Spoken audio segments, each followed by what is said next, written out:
காலத்துல ஒரு அழகான காடு இருந்துச்சாம். அங்கே அப்புங்கிற குட்டி யானை வாழ்ந்து வந்துச்சு. அப்புவுக்கு ஒரு பெரிய ஆசை.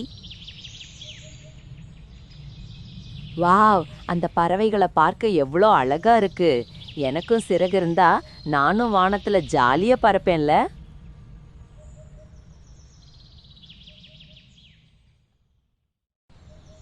ஒரு நாள் அப்பு பறக்க முயற்சி பண்ணுச்சு.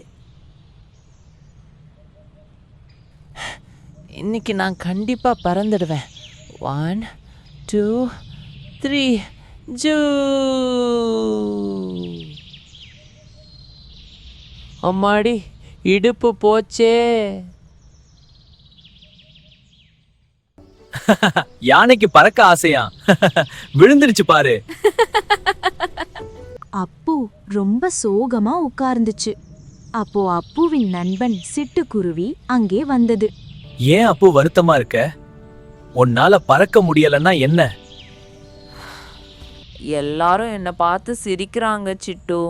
நான் ஏன் யானையா பிறந்தேன்? அப்படி சொல்லாத அப்பு. உனக்குன்னு ஒரு தனி சக்தி இருக்கு. அது உனக்கு தேவையானப்போ கண்டிப்பா தெரியும். திடீர்னு வானிலை மாறுச்சு. பயங்கரமா காத்து வீச ஆரம்பிச்சது.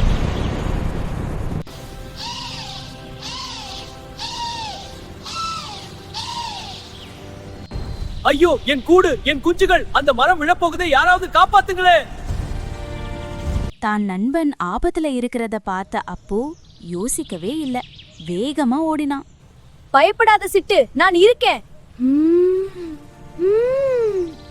அப்பு தன்னோட துதிக்கையையும் பலமான உடம்பையும் வச்சு அந்த பெரிய மரத்தை தாங்கி பிடிச்சது.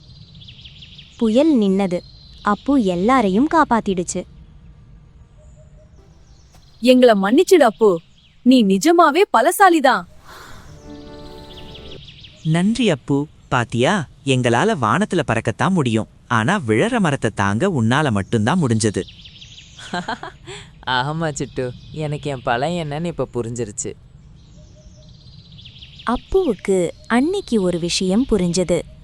நம்ம கிட்ட என்ன இருக்கோ அதுதான் நம்மளோட மிகப்பெரிய பலம்.